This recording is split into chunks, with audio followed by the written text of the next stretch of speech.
We're the Hidradenitis SuppuraDivas. If you've got HS, you'll want to meet us. It's not your fault, put the shame to a halt. HS divas know how to have a ball. The Hidradenitis SuppuraDivas. Put the shame to a halt, cause it's not your fault. Hi everyone, welcome to this episode of the Hidradenitis SuppuraDivas. I'm here with Cyd, of course, and we have Cassandra with us today. She is, I'm just gonna go ahead and say it and toot her horn for her because she won't do it herself. This little chick is the future of HS. She is in college. She's amazing. She runs our teen group, which if you're a teen or you have a teen, you should highly encourage them to join. She just went with us on Capitol Hill for Hill Day with the Coalition of Skin Diseases and did an amazing job there. She is making huge waves and we are so proud of her. So I'm super excited to have her on today. So thank you Thank so much you. for being here. I appreciate it. No, You're so cute. I know. Video, I love it. So we'll start off easy. I think honestly, the power of storytelling in our community is our greatest tool. So would you mind just sharing, like, you could be brief, you want to dive in, but like, how long have you been living with HS? What is your HS story? Well, I've been living with HS with a diagnosis, because there's that, since I was 13.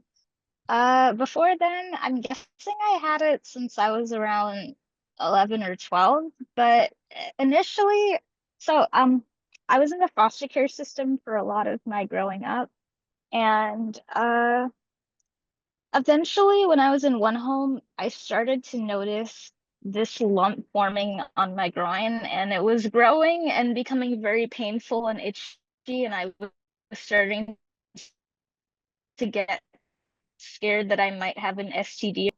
Comes with that sort of issues. I won't really get into that part, but um initially when I talked to the foster parent, they didn't really do anything. I said, "Hey, this is like getting really bad. I should go to a hospital." And they were like, and so I kind of live with that. I remember sometimes like I'd be on the subway just waiting to go to school and I'd get this like whole flare that's just itchy and burning and I'm like, "Oh my God, what is happening to me?" And then like I initially went, actually not initially, but I ended up going to my forever home, which is where I am now with Tara and Jeremy Stand. And I they were like they took me seriously. They were like the first foster home that actually treated me like a child instead of just like another mouth to feed or something like that. So it was they immediately took me to a hospital because like I would start waking up in the middle of the night screaming like I needed to get lanced or something. And then I got a really amazing dermatologist in the Bronx, and the clinic was only 10 minutes from my house, which was crazy because like I hear that people have to travel really far just to get treatment, so that was really lucky. And she diagnosed me for the first time and has been like I've been with her since I was 13, and my for my high school senior project, um I decided I want to shadow her because she's really cool and she's been helping me out for so long. So I got to see the HS clinic from like the other side, not just like being a patient, but like what happens on the provider side, which was really cool. And talking to other HS patients, they were just like, "You have HS too?" And I was like, "Yeah," because like many people, we don't really see other people that have our illness, so it's amazing. And then she was like, "Hey," she and my parents have always encouraged me, and they've been like, "You really like doing this. You like sharing information. You like helping other people. Why don't you make an account for it?" So last year, I decided, yeah, that's a good idea. And that's how HS Spice started. Wow, what a powerful testimony. I did not know those things about you. So it makes me not like change my perspective, but look at you as an even stronger young Black female in America. Like to go, walk through what you've walked through, but still have this bubbly, happy, like light up a room personality. That's a gift. And I'm glad that you started sharing that with us on social media. Thank you. Definitely. And your content is like, first of all, you have a voice on you. Okay, The so singing content is yeah, so we were like, okay, we're gonna just keep this in mind for future. But you like put out such good information And I love that so much because you're young, and so we know how much we need younger people out in, the HS world and the community talking about their HS, because it's so hard, especially as a teen, to go through this thing by yourself, right?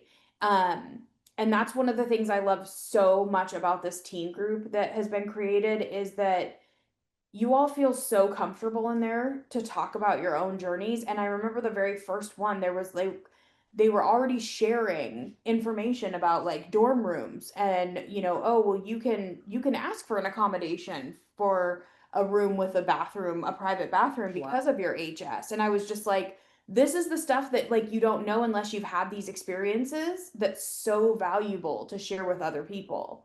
I also learned, by the way, that you can get an AC in your dorm room if you need one, if heat is a trigger for you too. So we'll just keep That is awesome. I'm also one of the things that like not many people talk about, but because I have biologic medication, I was thrilled to know that they had like a sort of mini fridge in my room, because that meant that I didn't have to go rush somewhere to try to figure out where am I going to store my medication. So that's like one other small part of my dorm room that when because most people don't know this. I'd already told y'all, but I'm transferring colleges. Whoopee whoopee. And for my mental health, because it's been kind of like lately, and my parents really noticed that, like, they know if my stress level gets too high, I'm gonna have a flare. I don't know how it hasn't happened yet, thank goodness, but I don't want to chance it, because when it does Because you're happen, it's talking gonna about be it. awful. No, but I think because you're talking about it, I remember you saying that when we were on the hill, of like stress being a trigger for you. And it's a huge trigger for me. And I think life will always be lifing. But before we were like, it was all on the inside, because like, Mhm. how dare we talk to somebody about this stress and the flare that's coming from the stress, because nobody's going to understand because they don't have HS. Versus now we have these outlets, and we have social media, and we have people who actually know what we're going through, so we can talk about it, even though it doesn't take the stress, like it's still stressful, but we're communicating and we're working through it, versus just like compressing and leaving it Internalizing, yeah. inside. To where I think that is a huge thing for HS, is like, Yeah. when you internalize it, your body is like in fight or flight mode, and then it's representing through it a flare. So I think you just recognizing stress was a trigger and talking about it healthily is helping you a lot. Mhm. And I think to that too, I want to say that pivoting is an option. This is something my parents have been drilling into me for a while, that if something isn't working out, because at first, like when they said, okay, you have to leave this institution, like it is like your mental health is getting really bad. This isn't good for you. It isn't healthy. I was like, no, I don't want to leave. I made friends here. Like I'm starting to make a life here and stuff like that. But over time, I realized that yes, that could be true, and but the same time, like there had to be a priority between making sure I was healthy and able to continue versus kind of the fun stuff aspect, because my grades were getting dropped. Like I went from a 3.9 to like a 2.9. It was like not good. But pivoting, honestly, if my parents ever hear, they're still gonna be like, I told you so. But yeah, they were right that they were right that like if something isn't working, it is not a bad thing to just decide, hey, I need to do something differently. It's not like a moral failing, because I was like, but I'm doing so well here. I'm going to be doing research. I'm going to be doing this. I'm going to be doing that. And then, but I wasn't happy, or like I knew if I kept going the way I would, then my HS would get horrible. Like my mental health would get worse. And I can still have my friends and I can still have these connections and also do something that's right for me. So I think Well, and you're guaranteed to it make can them be at your hard. school too. Like, I mean, you're just that person that like people are drawn to. So, I mean, I just, yeah, and kudos to you, because it's hard to like make that decision and all of the emotionality that comes with that, about like, oh, I failed here, Mhm. it, and that isn't what it is. It's just not the right spot for you to be in. So kudos to you and your parents for recognizing your mental health struggles, and then encouraging the change and for you to also take that leap to make that change so that you're in a better headspace and can be like live up to your full potential, because you're definitely not a 2.9er for Right. sure. Yeah. You're smart. Hey guys, sorry to interrupt. I just want to talk about something that I think a lot of us in the HS community overlook, which is clinical trials.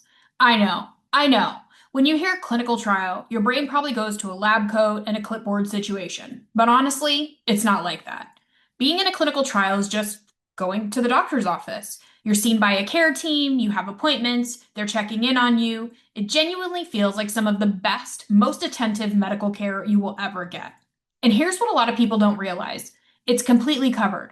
You're not paying out of pocket for any of it. And many trials actually help with travel costs too. So getting there isn't on you either.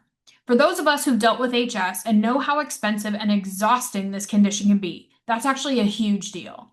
Beyond the personal stuff, every person who enrolls helps us get closer to better treatment options for everyone living with HS, and that matters because we all know how much we need more treatment options.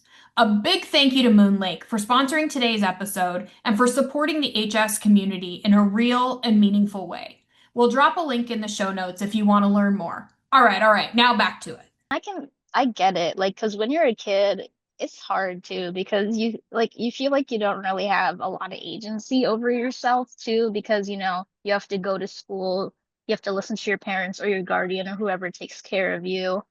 Like, and it can often feel like, you're stuck, or if people have a high expectation for you, it can feel a little bit more, like if you don't get to that expectation, it's like you failed. But I guess what I really want people to know is that you can advocate for yourself and that it's not like you're not wrong for doing something that is good for you, whether that be mentally, physically, spiritually, because like kind of my belief is that life's too short and you should, I don't know, you should live it for you.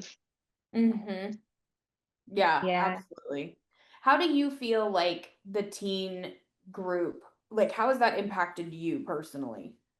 Oh my gosh. Wow, it's had such an amazing impact because there are times when, like, me as a person, I thrive off of helping people. Like, if there's a problem that can be solved, or if there's a way that I can impact somebody's life in a good way, then that's what I'm gonna keep going towards. So at first, like, I was like kind of scared. I was like, I've never led a group like this before. I don't really know what to do.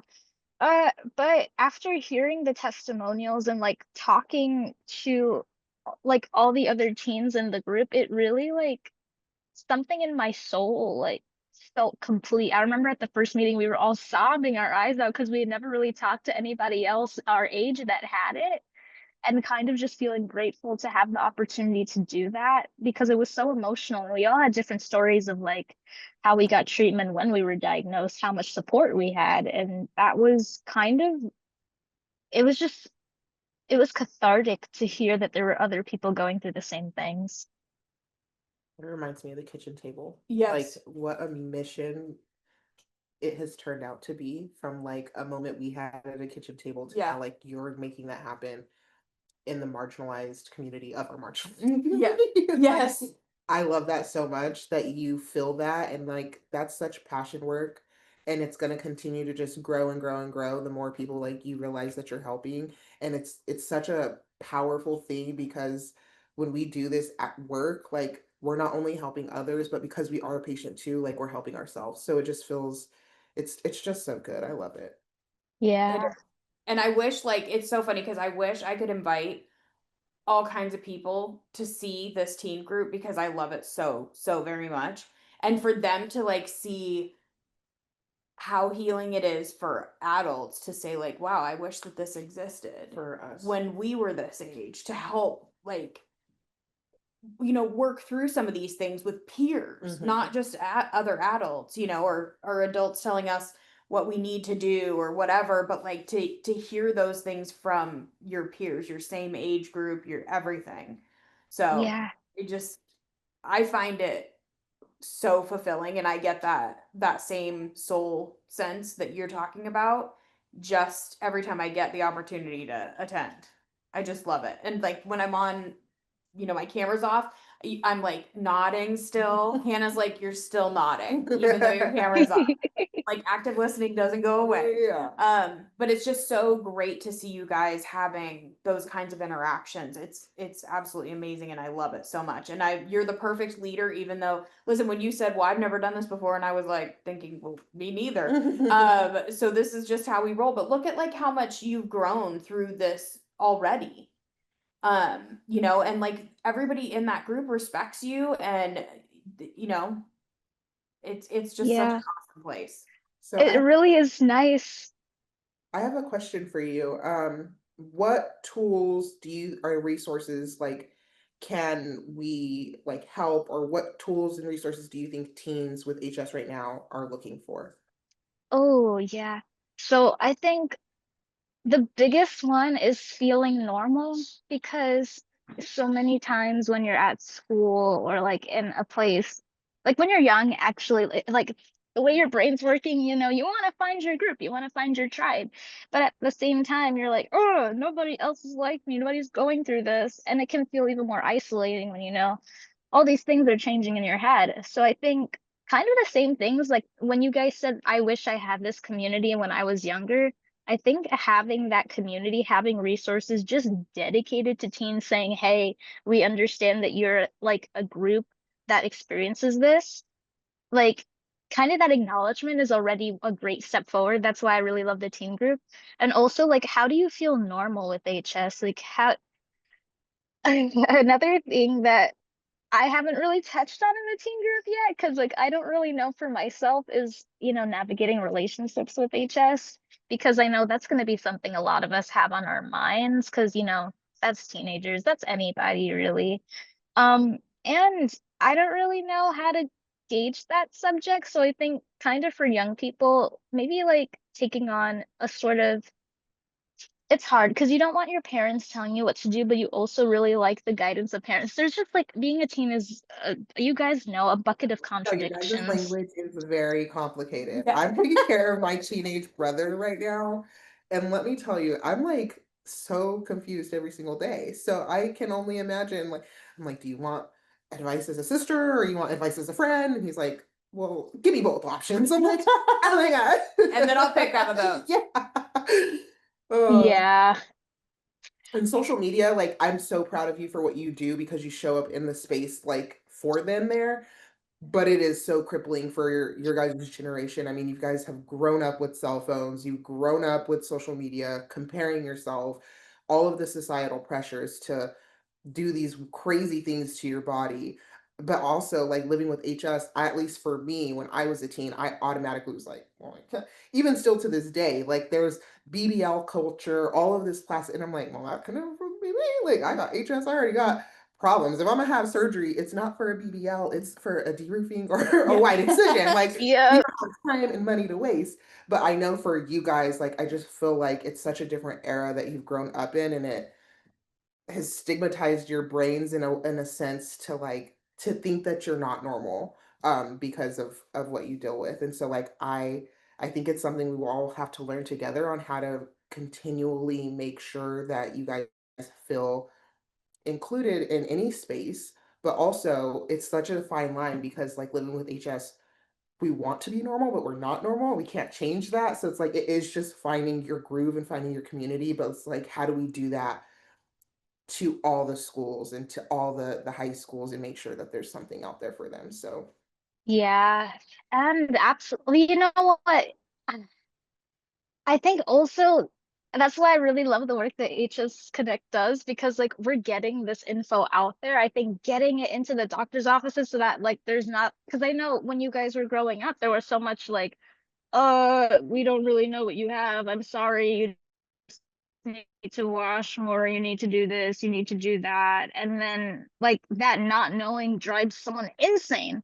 Like, and that's why like I really appreciate having tools to get this knowledge out there, because the less doctors that are like, I don't know what you have. You might have an STD, for example.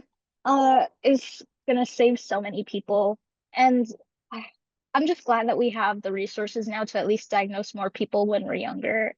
Yeah, honestly, you're right in that we'll never like truly be normal because our bodies are working in a different way. But I do like 100% agree that I'm really glad to have the communities we do now, and especially like the teen community that we're starting to build because like that's why I'm always so peppy. Like it's Mm. not easy. It really isn't. It's who I am and also a choice I make on a daily too, because I think having somebody that's kind of like encouraging you by your side, like how you guys have been to me, it gives me reason to keep going as opposed to me being like, it just sucks all the time. I hate it. No, yeah. I think that's so powerful, and so many people can relate that sometimes we ask the question of what we can do, and it's like, well, you're already doing it. So you just like, it's just about keeping going. And I love when it's such a full circle moment of like, HS Connect started something for so many of us, and now we're just like taking all these resources that come out and we're taking it to the community. So it's like we ask the questions on what more can be done, but really it's also taking a pause to reflect on like we're already doing the things and we've come a long way, and you have done a lot and you've come a long way, and we're so proud of you. Yes. Thank Thank you so much for being with us today. I absolutely adore you. You pack a huge punch, and I like cannot wait to see your advocacy journey and like just watch and help however we can continue the way that you already are. And yeah, you got big things coming, sis, Yeah. for sure. thank you. I'm glad to have such amazing mentors. Oh, Aw, that's so thank sweet. you. All right, well, we'll see you on the next one.